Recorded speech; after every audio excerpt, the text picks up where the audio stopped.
Bonjour à tous, bienvenue dans l'émission 6 minutes chrono, le rendez-vous quotidien de la rédaction de Lyon Capital. Aujourd'hui, on va parler de finance et de macroéconomie. On va en parler avec Cathy Verquin, qui est directrice régionale de la Banque de France en Auvergne-Rhône-Alpes. Bonjour Cathy Verquin. Bonjour. Merci d'être venue sur notre plateau. On va rentrer dans le vif du sujet. On va parler des taux dans un premier temps, qui est un peu le nerf de la guerre. Je crois que vous avez quelques perspectives qui vont être publiées prochainement. On le rappelle, dernièrement, les taux avaient augmenté il y a une année. Depuis le début 2025, fin 2024, ils baissent. L'idée de les augmenter à l'époque, c'était pour contenir l'inflation. Où est-ce qu'on en est aujourd'hui? Est-ce qu'ils vont poursuivre leur baisse jusqu'à la fin de l'année 2025? Bon, alors c'est vraiment une question d'actualité puisque le Conseil des gouverneurs à l'échelle européenne s'est tenu la semaine passée et vous avez observé effectivement qu'il y a eu un statu quo. Donc on n'a plus bougé les taux. Alors il faut dire, effectivement, on les avait montés de manière très rapide et là on avait fait quand même 8 baisses de taux ces derniers trimestres. Donc aujourd'hui, ça fait plusieurs réunions du Conseil des gouverneurs où on ne bouge plus les taux et c'est vrai que les marchés, qui sont nos observateurs, là ce sont bien les marchés, pensent qu'effectivement on ne va plus trop bouger les taux, qu'on est arrivé à une sorte de bonne position de taux, parce que quand on remonte les taux, c'est pour lutter contre l'inflation. Et si j'enchaîne effectivement sur ce sujet de l'inflation, aujourd'hui l'inflation est sous contrôle. Voilà, donc aujourd'hui on ne se lie pas les mains. Vous savez que le contexte est quand même très volatile, très compliqué, donc on ne se lie pas les mains. On considère que les taux aujourd'hui sont corrects, ils ont bien baissé. Alors moi je parle bien sûr des taux banque centrale, mais ce qui vous intéresse vous et ce qui intéresse nos auditeurs, ce sont les taux qui sont pour financer les entreprises et les particuliers, notamment sur le crédit immobilier. On va en parler, oui. Et là, ces taux ont quand même plutôt bien baissé. Voilà. Donc voilà, aujourd'hui, on est sur une sorte de statu quo qui peut durer, mais on ne se lie pas les mains pour l'avenir. Alors, concrètement, cela signifie que sur la fin de l'année 2025, il n'y aura probablement pas de nouvelle baisse des taux. Pour être très très clair. Alors je vais peut-être laisser le Conseil des gouverneurs décider, voilà. Mais aujourd'hui, on est plutôt sur un niveau de taux qui est correct. C'est la tendance. C'est la tendance. Vous avez parlé d'entreprises et d'immobilier auprès des particuliers. Vous avez aussi une sorte de thermomètre de l'activité en Auvergne-Rhône-Alpes. Comment se comportent les entreprises aujourd'hui avec justement cette baisse des taux sur cette année? Est-ce qu'elles en ont profité? Est-ce que ça a eu un impact, une dynamique territoriale? Oui, alors sur la situation des entreprises, c'est vrai que dans la région, on interviewe chaque mois plus de 1000 entreprises et on sort donc une publication que je conseille à la lecture, donc Tendance régionale. Alors aujourd'hui, on va revoir nos prévisions dans les prochains jours. Là, on est sur la base des dernières prévisions de mi-juin où on était sur une croissance pour 2025 de 0,6%. Alors, c'est pas glorieux, mais c'est quand même une croissance. Et si on regarde l'évolution des trimestres, le T1 a été un peu mou, le T2 a plutôt été sympathique à plus 0,3. Le T3 devrait être aussi à 0,3. Donc, si vous faites un petit peu de maths, on a déjà rentré le 0,6. Donc, il est fort probable qu'on revoie un petit peu nos prévisions à la hausse. Voilà, ça reste quand même, comme je le disais, pas très glorieux, peut-être au-delà de 0,7, 0,8. D'accord. Et en termes sur les crédits immobiliers, c'est aussi quelque chose que vous observez. Est-ce qu'il y a des hausses de volume? Est-ce que les gens se mettent à emprunter de l'argent pour financer leur achat, souvent leur résidence principale ou leur investissement? Alors oui, je vais vous parler essentiellement de l'ancien.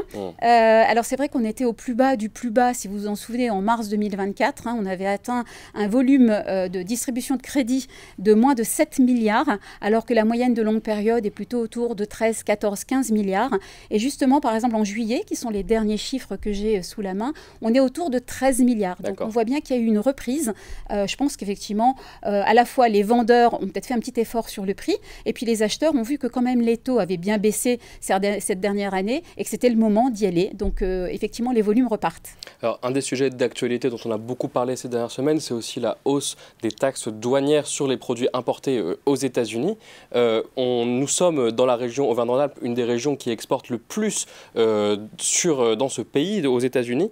Est-ce que on sent déjà l'impact de cette hausse douanière? Je le rappelle, en gros, elle est passée de 5 à 15% sur la plupart des produits. Il y a quelques exceptions, on va peut-être en parler. Est-ce que vous le voyez dans vos chiffres, cet impact de la hausse des taxes douanières? Oui, alors c'est pas encore vraiment, je dirais, matérialisé, c'est quand même encore assez récent. Je dirais que peut-être l'impact le plus important, ça a été l'incertitude qu'a créé l'administration Trump avec le stop and go, avec des annonces, avec des moratoires. Ça, pour le coup, ça a quand même pas été très bon pour les entreprises, notamment pour des décisions en termes d'investissement. Maintenant, on a un accord. Alors certes, ce qui est un accord asymétrique, je pense qu'on en a tous conscience, qui nous a été plus ou moins imposé, mais au moins aujourd'hui, on est à peu près au clair. On est sur un taux finalement, je dirais que quelque part, il faut regarder l'avenir, ça aurait peut-être pu être pire. Il y a aussi des exemptions, notamment sur un secteur qui a été plutôt un secteur phare pour la France, donc l'aéronautique. Voilà. Et puis, il faut aussi savoir que ce taux, il a encapsulé des taux qui existaient déjà sur certains segments. Oui. Donc voilà, donc je pense que voilà, on ne peut pas se réjouir de ce qui a été décidé, imposé, mais peut-être que la France s'en sort plutôt pas mal par rapport à la moyenne, en tout cas européenne. Les prochaines années, prochains chiffres, les prochaines semaines, le diront probablement. J'ai une dernière question, c'est le budget. Voilà, on a un nouveau Premier ministre, Sébastien Lecornu. Il y a un énorme débat national sur le budget. Faut-il augmenter les impôts, taxer les ménages les plus riches? Faut-il réduire les dépenses de l'État? Est-ce que la Banque de France a une position sur la dette française, sa soutenabilité, sur la doctrine à conduire? Oui, alors à la Banque de France, comme vous le savez, nous, on est très indépendants. On gère la politique monétaire, on ne gère pas la politique budgétaire. Par contre, c'est vrai qu'on ne va pas faire de choix de société. Est-ce qu'il faut effectivement plus jouer sur les dépenses, sur les impôts? Voilà, donc nous, on n'est pas là pour décider des choix de société. Ceci dit, effectivement, il y a une interaction entre la politique monétaire et la politique budgétaire, notamment par le canal des taux. Donc on le voit bien, vous avez vu que la dette de la France, la signature a été encore décotée il y a quelques jours par une agence de notation.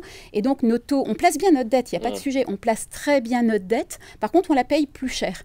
Et donc, qui dit la payer plus cher, si on fait un volume fois le prix, qui est le taux d'intérêt, évidemment, on a une charge budgétaire qui augmente, qui a dépassé le budget de l'éducation nationale. C'est le premier budget. Voilà, ça devient le premier budget. Or, on a d'autres enjeux, le social, le budget de la défense qui devient un vrai sujet stratégique de souveraineté. Donc, on doit retrouver notre agilité. Et effectivement, il faut absolument qu'on tienne cette feuille de route à l'horizon 2029 de stabiliser la dette, qui est déjà très élevée, de réduire notre déficit. Il faut savoir quand même que les dépenses publiques en France sont les plus élevées quasiment au monde. Donc aujourd'hui, il ne faut pas avoir une vision doloriste de la réduction du déficit. Il faut juste travailler pour l'avenir. Il faut garder cette agilité parce qu'on aura d'autres besoins. On parlait de la souveraineté, de la défense. On ne doit pas se lier les mains avec un budget qui ne nous laisserait plus de marge de manœuvre pour adresser des sujets qui sont aujourd'hui extrêmement importants. Très bien, ce sera le mot de la fin. Merci beaucoup, Cathy Verquin, d'être venue sur notre plateau, donner votre regard sur l'actualité. Quant à vous, je vous remercie d'avoir suivi cette émission. Plus de détails sur lyoncapital.fr. Je vous dis à très bientôt.